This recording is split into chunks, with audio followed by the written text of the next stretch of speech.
어떻습니까?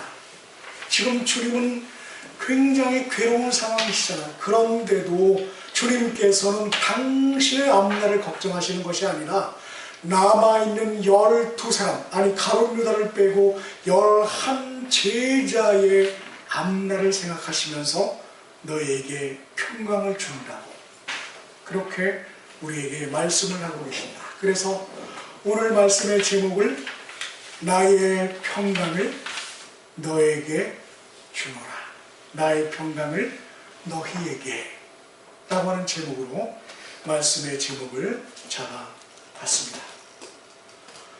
나폴레옹 힐이라고 하는 사람이 있었어요. 아마 이름으로 볼 때 나폴레옹의 후손쯤이 되지 않을까 그렇게 생각되는데, 이 나폴레옹 힐이라고 하는 사람이 우리 사람들에게는 7가지 불안과 공포가 있다, 그렇게 나폴레옹 힐이라는 사람이 말을 했습니다. 그 7가지 공포와 그리고 불안이 무엇일까? 첫 번째, 가난에 대한 공포, 이해가 되죠? 두 번째, 실패에 대한 공포, 그렇죠? 그 다음에 세 번째, 질병에 대한 공포, 내가 아프면 어떡할까? 오늘 이은순 집사님이 못 오셨는데 이 집사님의 여동생 몸이 이상해서 병원에 갔더니 그동안 건강했는데 놀랍게도 말기 암이에요. 암세포가 뼈까지 전이가 돼서 치료도 못하겠다. 연대 세브란스 병원에서 치료도 못합니다. 어제까지 건강했는데 몸이 이상해서 가보니까 암이 뼈까지 전이가 돼서 손 쓸 수가 없다. 그래서 지금 이 집사님은 그 동생과 함께 늙은 어머니가 계시는 그 시골 친정집으로 내려가셨어요. 사람은 질병에 대한 공포를 갖고 있습니다. 또 네 번째, 사랑의 상실에 대한 공포. 내가 지금 누구를 사랑하는데 내 주변에는 사랑하는 사람들이 이렇게 많은데 어느 날 이 사람들을 다 잃어버리면 어떡하지? 라고 하는 사랑을 잃어버릴 것에 대한 공포. 그리고 다섯 번째, 늙는 것에 대한 공포. 지금은 내가 초등학생이지만, 지금은 내가 40이지만, 지금은 내가 30이지만 내가 앞으로 늙으면 나의 누구는 어떻게 될까? 라고 하는 공포. 그 다음에 여섯 번째가 자유를 잃어버리는 것에 대한 공포. 이것은 공산주의 치하에서의 자유를 말하는 것이 아니에요. 내가 내 마음대로 내 뜻을 펼치고 싶은데 나의 그 뜻을, 꿈과 비전을 막고 가로막는 것은 공산 치하가 아니어도 이 자유를 가로막는 것이 우리에게 얼마나 많아. 가난, 늙는 것, 죽음, 아니면 병, 이런 모든 것들이 우리의 자유로움을 빼앗아가지 않을까 라고 하는 그런 공포.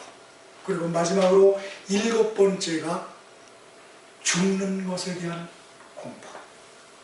이렇게 나폴레옹 힐이라고 하는 사람은 7가지 사람이 갖는 불안과 공포에 대해서 이야기를 했습니다. 그런데 가만히 생각을 해보니까 이렇게 7가지 공포보다 더 무섭고 큰 문제는 이 같은 불안과 공포를 근본적으로 고칠 만한 의술이나 약이 없다라고 하는 것이에요. 그래서 우울증에 걸리고 공포심에 젖어있는 사람들이 아무리 정신과 병원에 유능한 정신과 의사를 찾아가도 그 의사가 처방할 수 있는 것은 근본적인 방법이 아니에요. 오늘 병원에 입원해서 수술을 하면, 치료를 받으면 다 낫습니다, 이런 것이 없다는 것이죠. 그냥 일시적으로 수면제나 아니면 심리 안정제를 주면서 잠을 해서 그 모든 것을 잃어버리게 하는 수면제 처방이 있을 뿐, 사람들이 느끼는 불안과 공포를 근본적으로 고칠 만한 방법과 의술은 아직도 없다라고 하는 것. 그래서 불안은 심리적인 문제이고 그리고 영적인 문제다라고 하는 것. 그러므로 여러분, 우리가 우리의 인생을 살아가면서 마음의 평화를 진실로 가질 수 있다면 이것은 얼마나 큰, 우리가 가장 먼저 찾아야 할 그런 행복이 아닌가라고 그렇게 생각을 해보게 됩니다. 그런데 오늘 말씀을 보니까 주님께서 그 평화를 주시겠다고 약속을 하고 계십니다. 오늘 우리가 읽었던 27절에서 이렇게 말씀을 하시죠.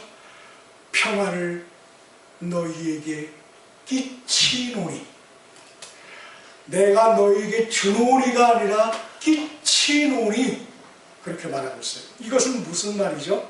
내가 받고자 하는 마음이 없어도 물을 뿌리면 그 물에 젖을 수밖에 없어요.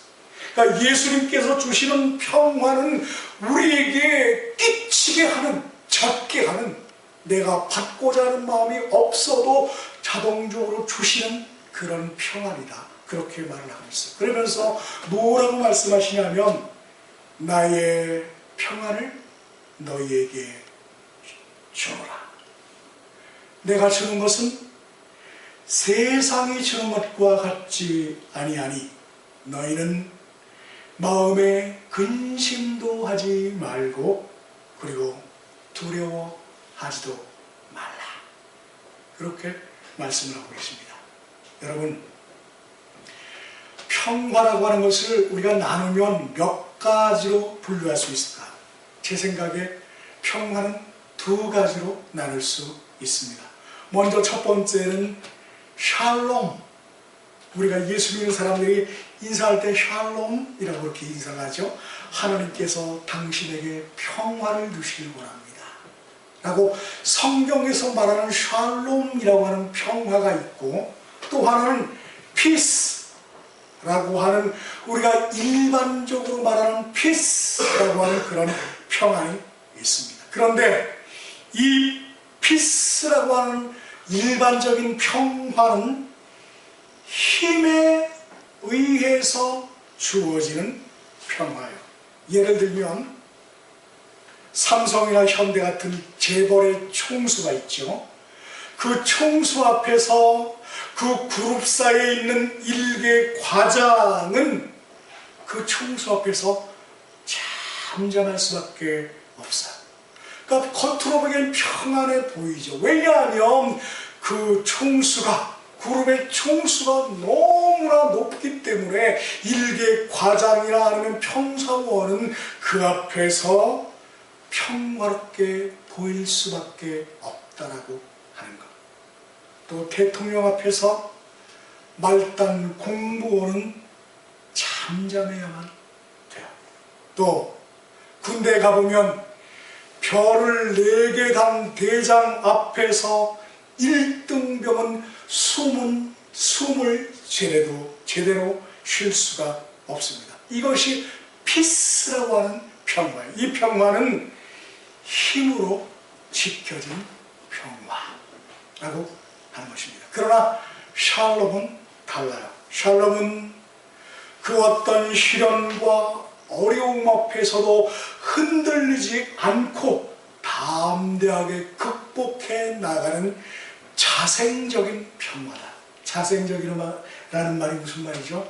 스스로 살아있기 때문에 스스로 점점 번져가고 더 큰 곳으로 성장해가는 것을 자생적이다. 그래서 샬롬이라고 하는 것은 힘에 의해서 내가 어쩔 수 없이 그 앞에 대항할 수 없으니까 그냥 고요하게 평화로워 보이는 그런 평화가 아니라 자생적으로 아무리 어렵고 힘들고 그래서 나를 흔드는 그런 어려움이 있다고 해도 이렇게 자생적으로 생각하는 그런 평안이다라고 하는 것입니다.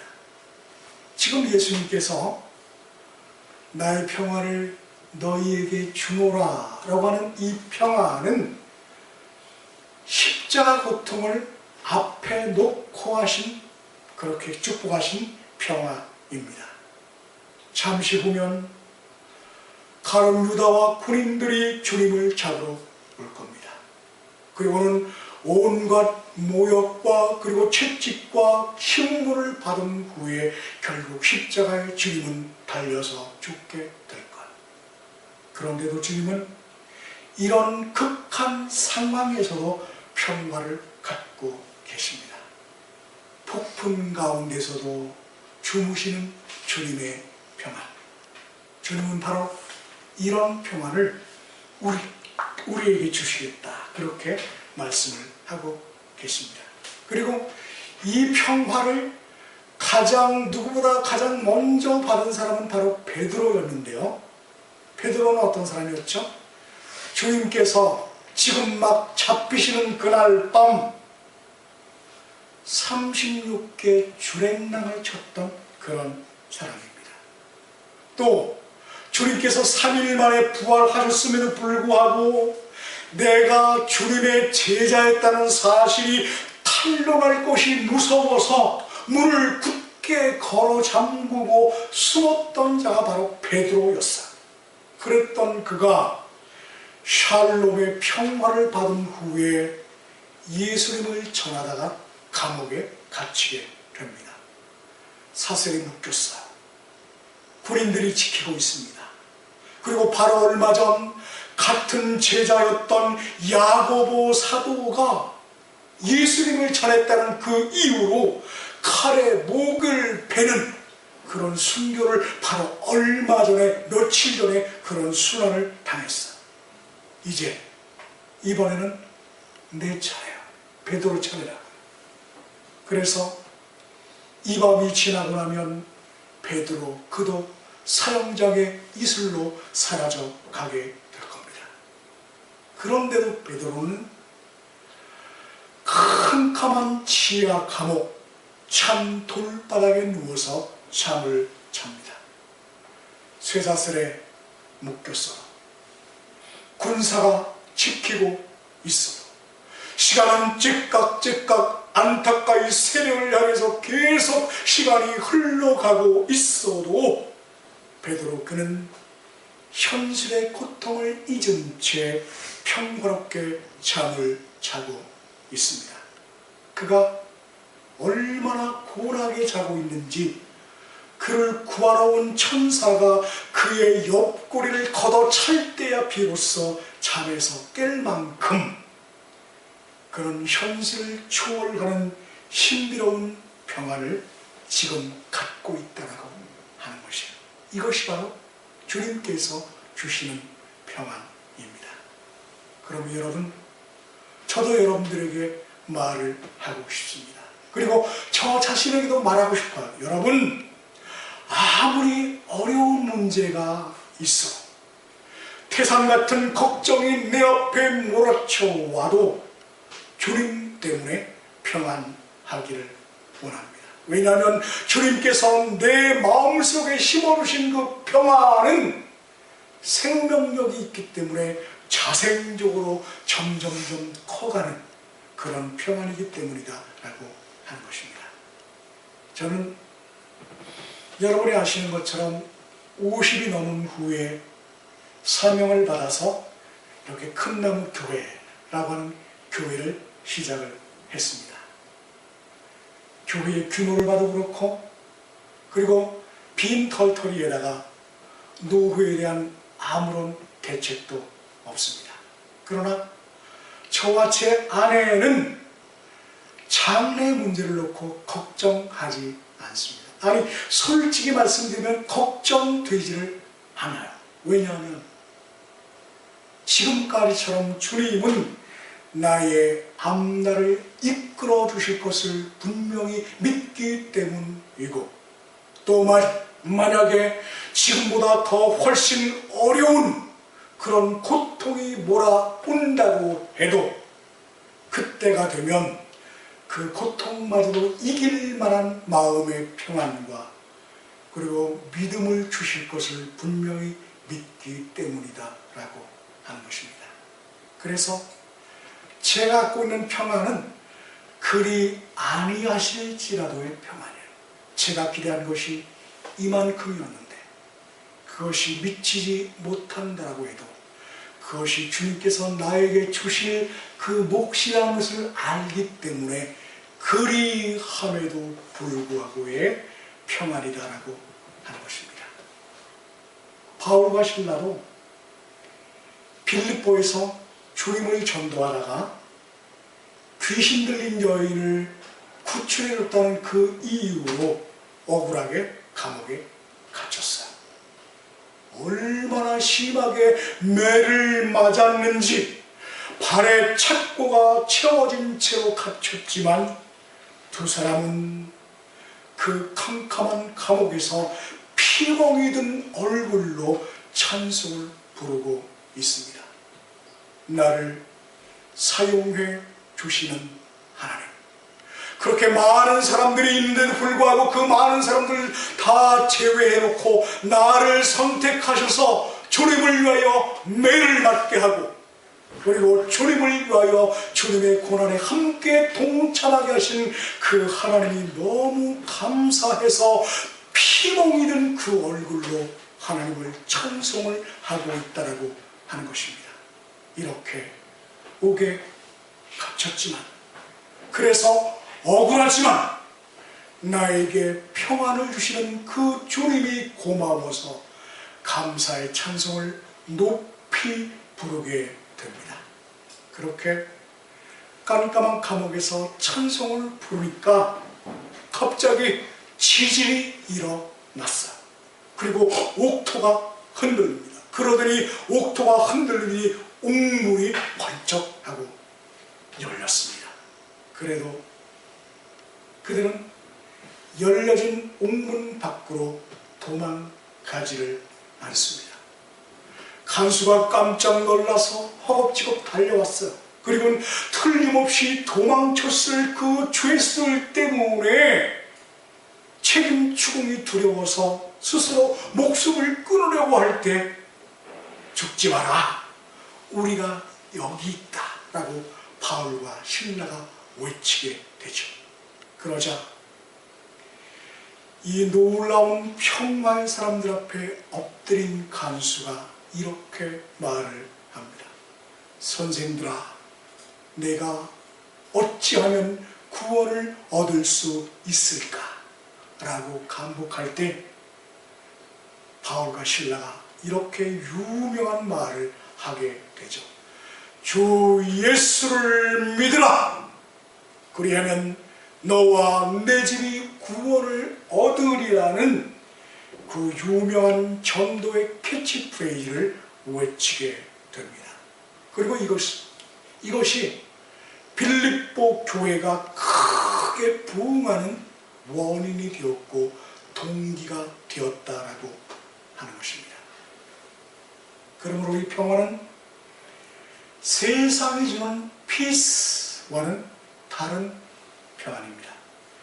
세상이 주는 평안은 환경에 영향을 받게 되죠. 그래서 돈이 있어야 하고 내가 원하는 것이 채워져야 하고 또 내가 원하는 만큼의 환경이 주어져야 그때 비로소 평화로워질 수 있습니다.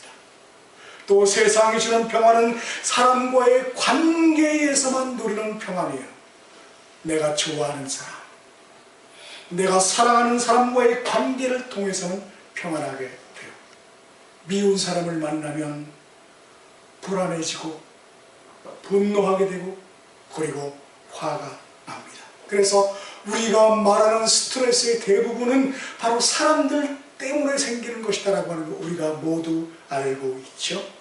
그래서 서로 지금 내가 비록 평화롭다고 할지라도 언제 이것이 다른 사람과의 관계 때문에 깨어질지 모르는 그런 불안 속에 있는 평화가 바로 피스가 주는 한 면모다라고 하는 것입니다.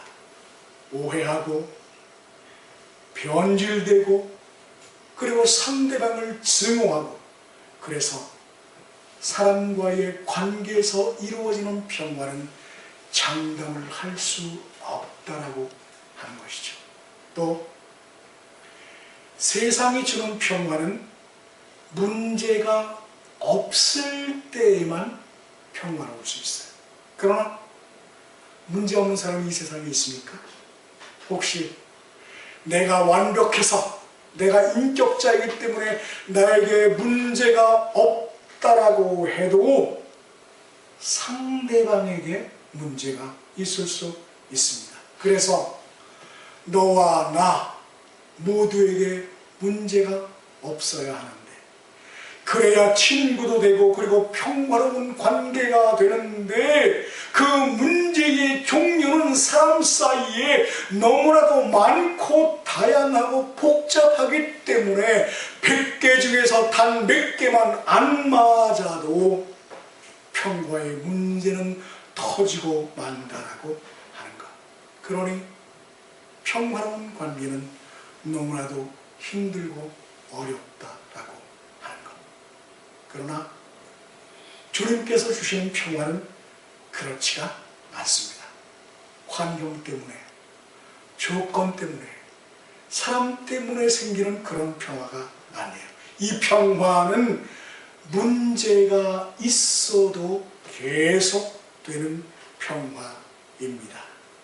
사람과 환경에서 오는 것이 아니라 주님께서 생명의 평화의 씨앗을 우리 속에 심으셨기 때문에 그것이 자생적으로 자라서 점점 확장되는 그런 평화와 샬롬이다라고 하는 것입니다.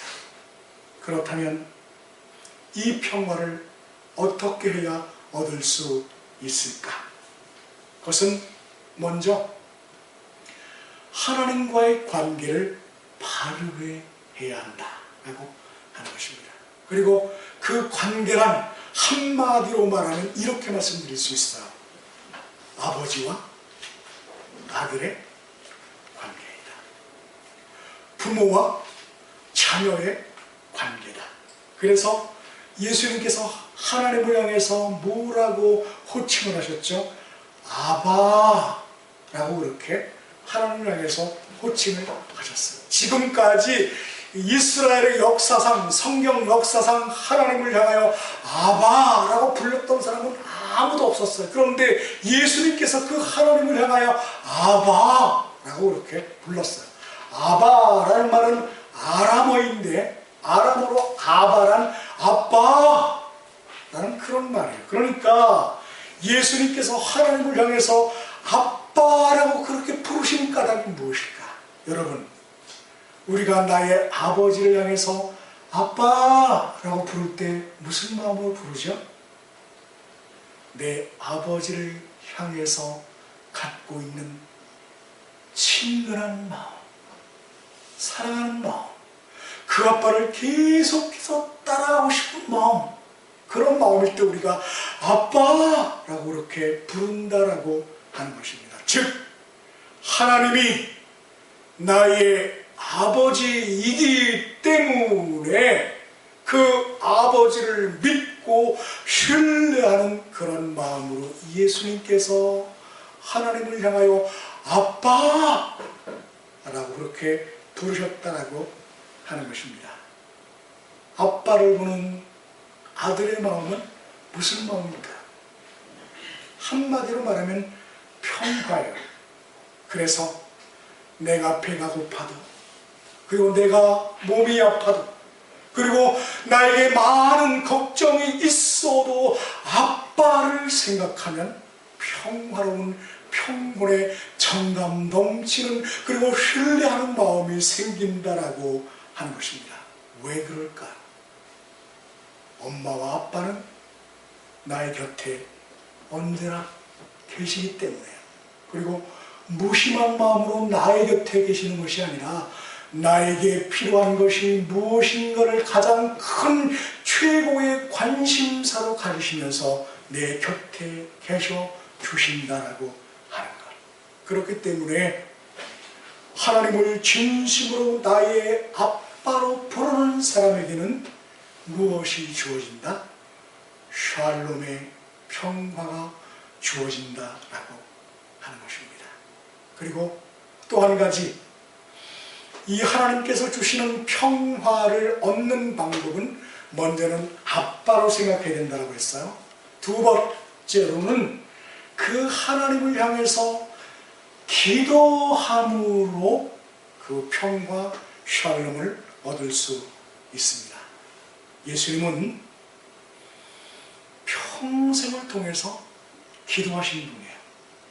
문제가 있을 때마다 그 문제를 극복하는 예수님의 방법은 기도였어요. 또 아빠 되시는 그 하나님의 뜻을 수행하기 위해서는 이 기도가 필수였어요. 왜냐하면 기도를 해야지만 아빠의 뜻을 분명히 알 수가 있고, 또 그렇게 기도를 통해서 하나님 아빠의 뜻을 분명히 알아야 그 아빠의 일을 올바르게 할 수 있었기 때문에, 그렇기 때문에 기도를 했다라고 하는 것입니다. 한 사람의 예만 더 드리고 말씀을 정리할게요. 사도 바울 선생님 아시죠? 이 사도 바울 선생님이 이분도 처음에는 두려움과 불안 속에서 살았던 분이에요. 지금 예수님을 위해서 자기의 전생애를 바쳐서 전도를 한다라고 하면서도 그 마음속엔 늘 불안과 공포가 있었다라고 하는 것. 왜 그랬을까? 그럴 수밖에 없는 것이, 이분이 하는 일이란 예수님을 모르는 사람들을 찾아가는 것, 예수님을 모를 뿐만 아니라 어떤 경우에는 예수님을 몹시도 미워하는 사람들에게까지도 찾아가서 그 사람들에게 예수를 전해야 했으므로 사도 바울 선생님의 주변에는 늘 모르는 사람, 반대하는 사람, 미워하는 사람 뿐이었어요. 그러니까 바울 선생님의 마음은 늘 불안과 공포일 수밖에 없죠. 비록 지금 내가 주님의 일을 하고 있으면서도 늘 사람 때문에 공포스러웠다라고 하는 거죠. 그래서 고린도후서 7장 5절에서 사도 바울은 자기의 심정을 이렇게 말하고 있습니다. 밖으로는 다툼이요 안으로는 두려움이로다. 사도 바울 선생님이 그때의 자기의 그 고통을, 그 고통스러운 내심을 이렇게 말하고 있어요. 밖으로는 다투며 모르는 사람들, 예수를 반대하는 사람들을 만나니까 그 사람들과 만나면 그저 설득해야 하고 상대방은 안 들으려고 하고, 그러니까 다툼이 일어나죠. 그러고 나면 그 마음속에 안으로는 사람에 대한 두려움이 있었던 거예요. 내가 사람을 만나야 하는데, 그래서 예수를 전해야 하는데 다툼이 있고 미움과 질시가 나를 향해서 있으니까 안으로는 두려움이다 라고 고린도후서 7장 5절에서 그렇게 자기의 괴로움을 토로하고 있습니다. 그래서 사도 바울 선생님은 그것을 극복하기 위해서 무엇을 했는가? 늘 기도를 했어요. 그래서 기도에 힘썼고, 그리고 삶과 전도의 비결을 바로 기도에서 찾았다라고 하는 것입니다. 그리고 그 기도의 비결은 기도하는 것이 습관이 되었고, 그리고 마침내 그 마음 전체를 기도로 인한 평안으로 가득 채웠다라고 하는 것. 그래서 처음에는 그렇게 두렵고 공포스러워하던 사도 바울이 마침내 그는 평안의 비결을 찾게 되었다. 그래서 그 평안의 비결을 찾은 것을 빌립보서 4장 6절과 7절에서 그 비결을 이렇게 고백하고 있습니다. 아무것도 두려워하지 말고 모든 일에 기도와 간구로 너희 구할 것을 감사함으로 하나님께 하라. 이렇게 말씀하신 이 한마디가 얼마나 깊은 깨달음 속에서 나오는 말인지.